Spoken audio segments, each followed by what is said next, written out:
and I'm glad to introduce Father Dr. Sunny Thomas Kokkaravalayil. On the website of Pontifical Oriental Institute, there are only a few humble words which he's saying about himself. He said that he is Jesuit from India.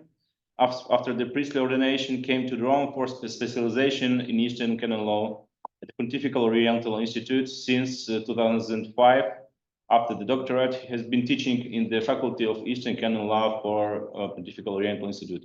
Nevertheless, behind those few humble words, there are a lot of activity, a lot of positions, like Dean of the Canon Faculty. Now, after the recent event when Pontifical Oriental Institute has been aggregated again to the Pontifical Gregorian University, he holds now the position of Vice Rector, whose mandate corresponds to that of the Rector. The Vice Rector has the task of replacing the Rector in the events of his prolonged absence or inability to perform his duties. He is also president of the Pontifical Oriental Institute, and today he will present us the topic, reception of the certain principles of Synod on Synodality into the Synod of Bishops of Eastern Catholic Churches. Dear Father Sunny, please, the floor is yours.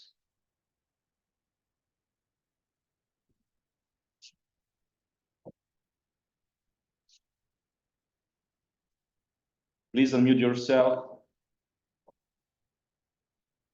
We don't hear you still. Please unmute your microphone. Okay. No. Okay. Oh, yes, we hear you. Good. I'm sorry. Thank you very much for this introduction and this invitation to join you. I am very sorry that I could not join and I cannot join you because my Italian resident permit is expired and I am still waiting for a new one. And from the introduction of Professor Thomas of the papers of yesterday, I feel that I really missed the day, the content of those papers.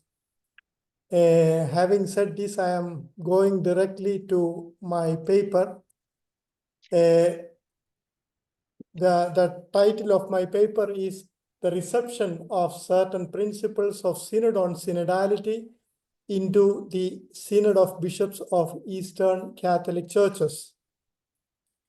The general theme of the conference, that is to say, the place of the Eastern Catholic Churches in the Communio Ecclesiarum and their relationship with the Roman Catholic Church in the context of dialogue with Orthodoxy, holds particular relevance today, calling for substantial reflection.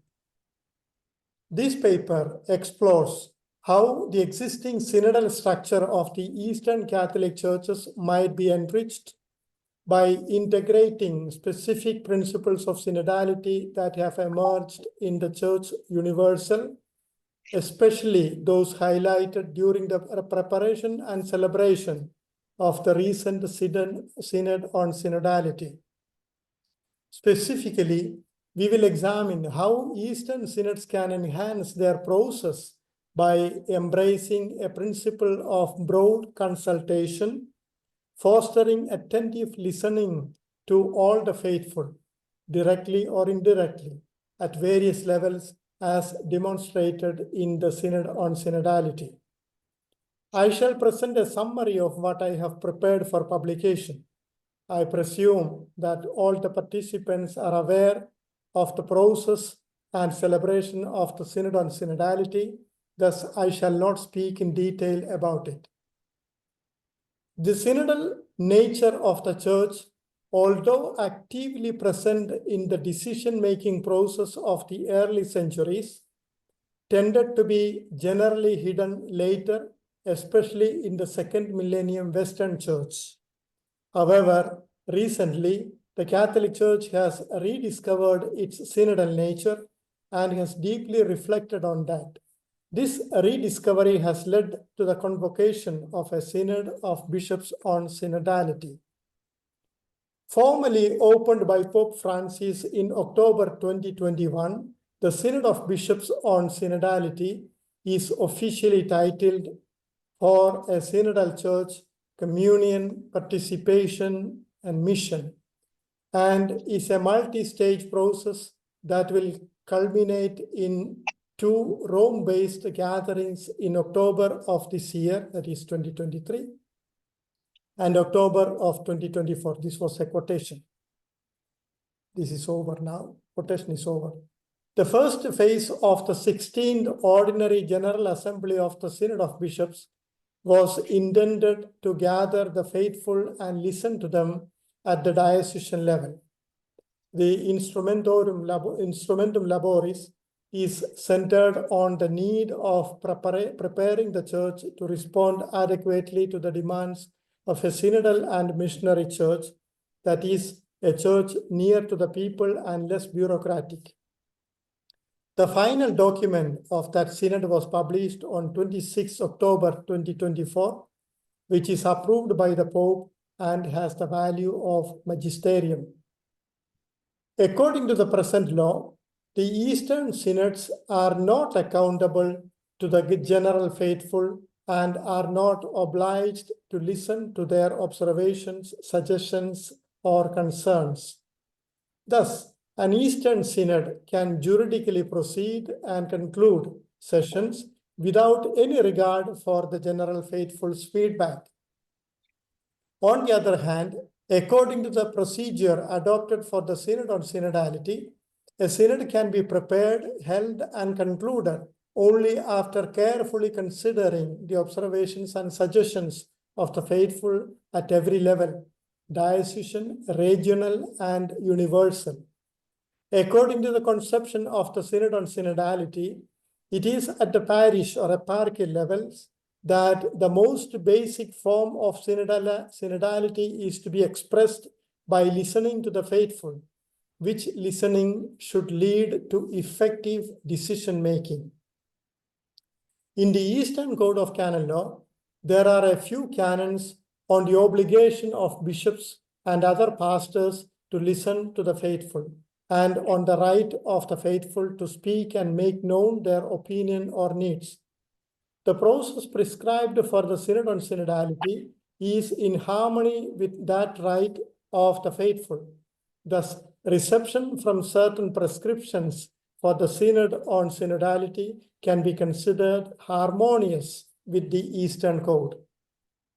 I shall now briefly explain the Church's current vision on synodality. The word synod, etymologically related to walking together, serves as a powerful metaphor to evoke the Church's vocation to be a community of fellow travelers, namely, it indicates our communion with God and fellow beings.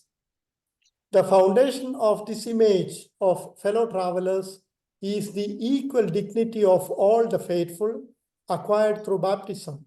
The final synodal document declares, citation, "It is therefore from baptism that the missionary synodal church is born." Citation over.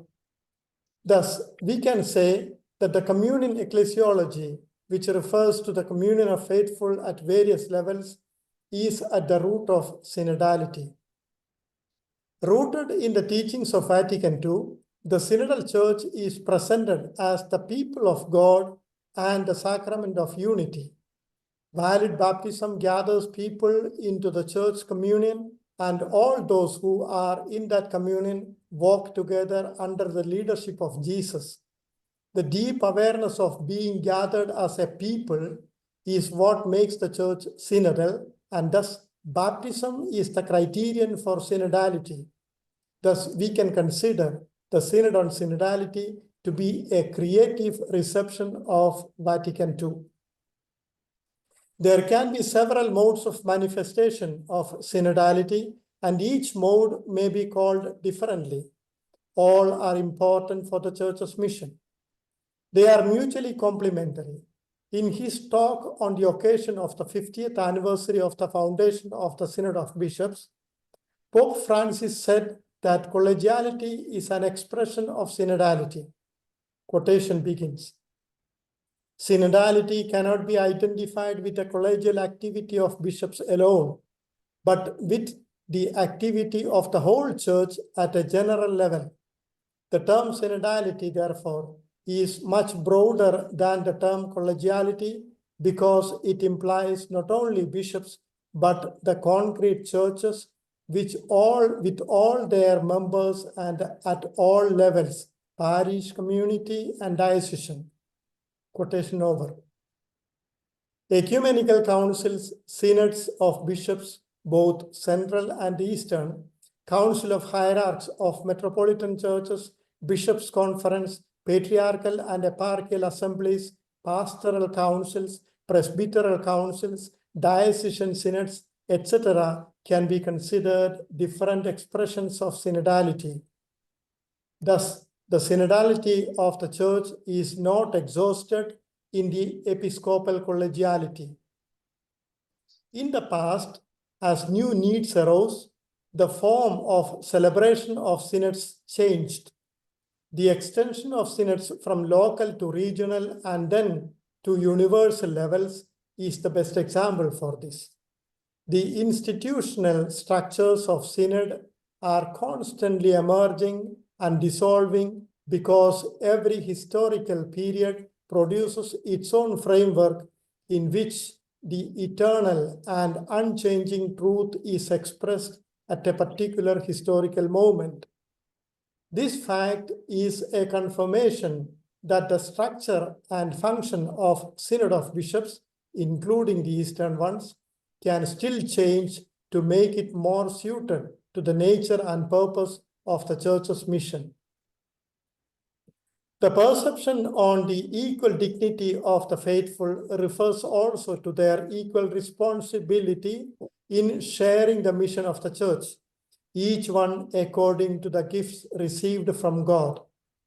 Synodality can be understood as an ongoing practice of shared responsibility on several levels of church life. As the final synodal document observes, a synodal church requires accountability both from superiors and subjects, inspired by evangelical values, especially by maintaining transparency in the decision-making process. A quotation, "Giving an account of one's ministry to the community belongs to the most ancient tradition dating back to the Apostolic Church." This is a quotation from the final synodal document. Regarding the participation of the lay faithful in synods, the International Theological Commission report states, "The lay people are the immense majority of the people of God, and there is much to be learned from their participation in the various forms of the life and mission of ecclesiastical communities. Consulting them thus is indispensable for initiating the process of discernment in the framework of a synodal structure. Thus, the first level on which synodality is exercised is the local church.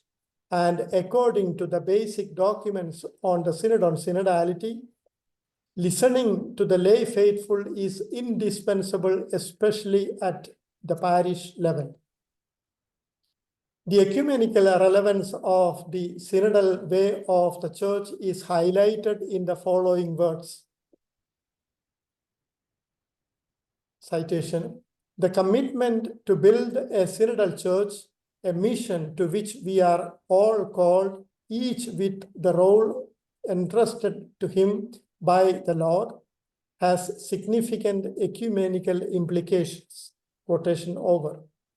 Building up a synodal church should be dear to the Eastern Catholic churches because of their special mission given by the Vatican Council, Orientalum Ecclesiarum 24, as facilitators of Christian unity. For facilitating the unity of churches, mutual sharing of the faith experience of the faithful of non-Catholic churches also can be useful. And for this purpose, the synodal session at various levels, those faithful may come together. the next section is mutual listening is the essence of synodality. Perhaps the most frequently used word in the documents connected to the synod on synodality is to listen. Thus, we can say that synodality, as it is perceived now by the church, is characterized by listening. The activity of listening to one another is made an obligation with the aim of finally listening to God.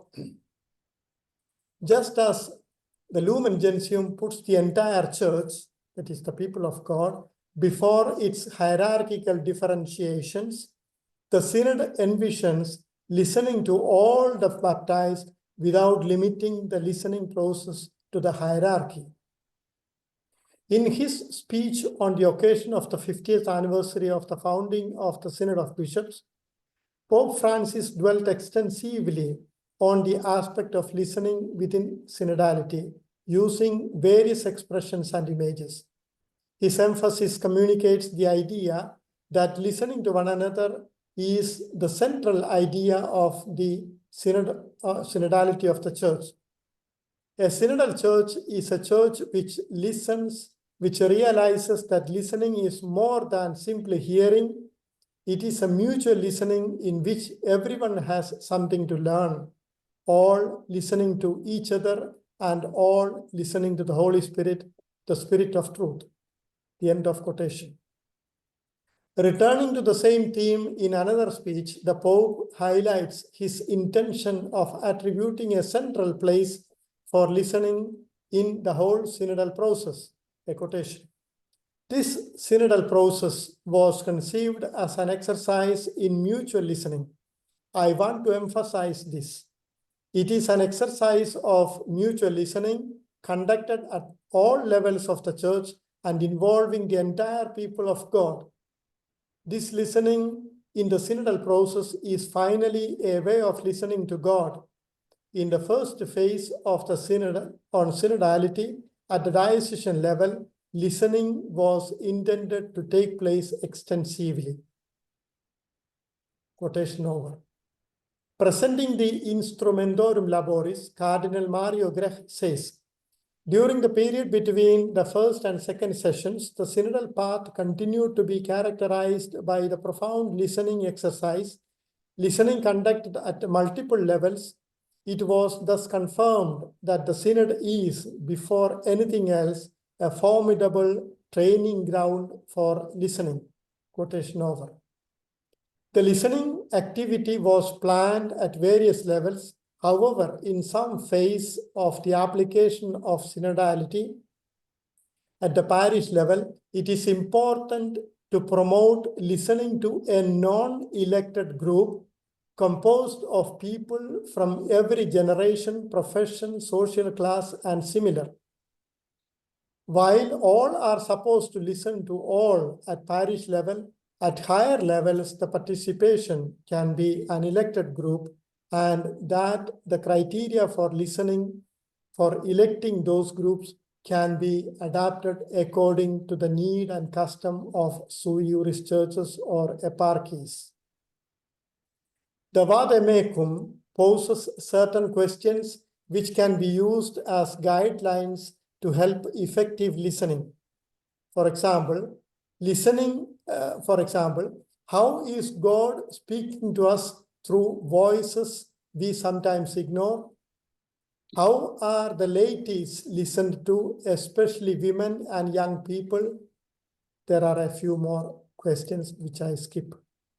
Through listening, the church, local, regional, and universal, comes to know the gifts of individuals and communities which the Holy Spirit has given for the entire church. Without proper listening, dialogue, and discernment, these gifts may remain hidden and may never be used for the common good. Thus, the sharing of the faithful contribute in some way to the enrichment of the entire church, and thus is a way of realizing the Catholicity of the church. Listening is not to be reduced to a mechanical exercise. More than simply responding to a questionnaire, the diocesan phase is meant to offer as many people as possible a truly synodal experience of listening to one another and walking forward together, guided by the Holy Spirit.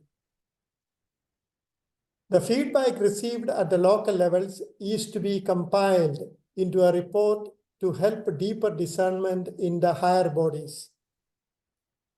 Now I come to the main point of this paper, that is Eastern Synod's reception from Synod on Synodality and CCEO. CCEO is the Eastern Code, the Code of Canons of the Eastern Churches. Having outlined certain features of Synod of Bishops, especially as they are reflected in the preparation for the celebration of the Synod on Synodality, we are now entering into the point of arrival of this study, namely, how much can Eastern Synods receive from the Synod on Synodality? This outline may reveal the areas where these synods can learn from the Synod on Synodality. The Eastern Code makes two references to the Central Synod of Bishops, that is the Roman Synod. All the other mentions of Synod in CCEO are references to Eastern Synods. As for the composition of Eastern Catholic Synods, we keep in mind that all and only the ordained bishops of patriarchal churches are members of their synods. So also is the case with the Council of Hierarchs of a Metropolitan Sui Juris Church.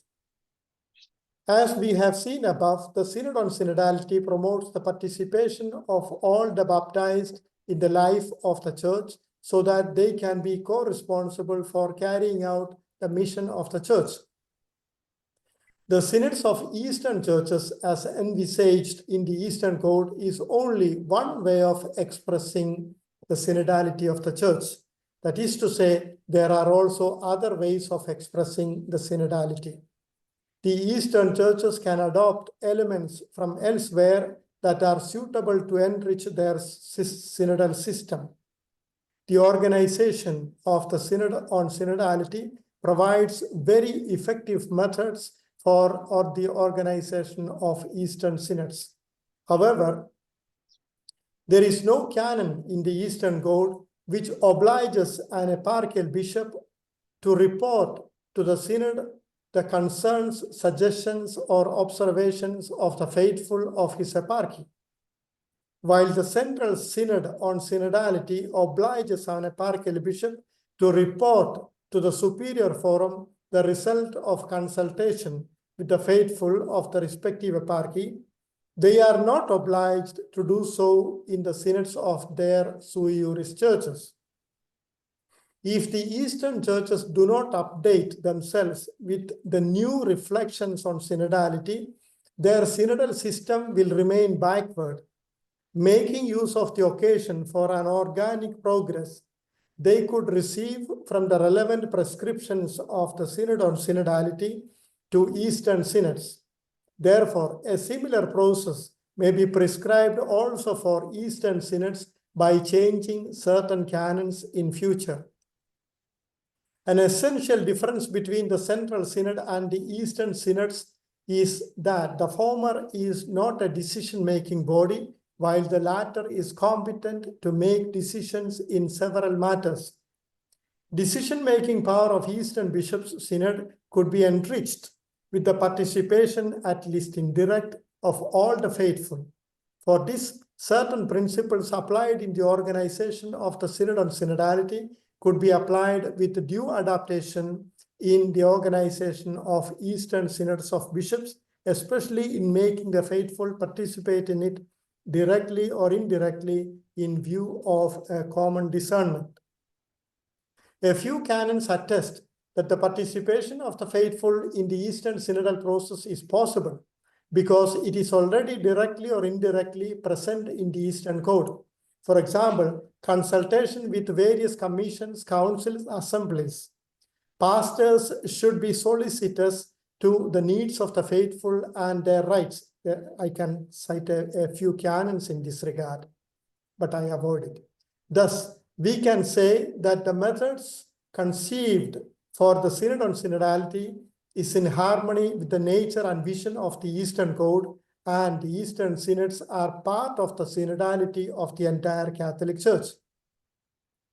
The participation of the faithful can be guaranteed in various fields such as legislation, administration of church temporalities, preparation of pastoral policies, charitable work, interreligious and ecumenical relationship. As an example of the theme of discussion, we may take the content of the encyclical of the Pope Francis Laudato Si. It could be a matter of discussion at all levels, from parish to the Central Synod or Eastern Sui Juris Synods. It will help create an awareness of the need of caring for our common home and how it is related to gospel values. Another example could be a possible discussion on the content of the apostolic exhortation of Pope Francis Amoris Laetitia. The consultation with people of God takes place in the first phase at parish level through the involvement of adequate structures. If an eparchy wishes, it can also make a structure to have parish assemblies or even different zonal meetings in different parts of big parishes. What is documented at parish level may be discussed at the foreign levels or district levels. Apart from Catholics, the faithful of other churches, other religions, and those of no faith can be invited to take part in the synodal process.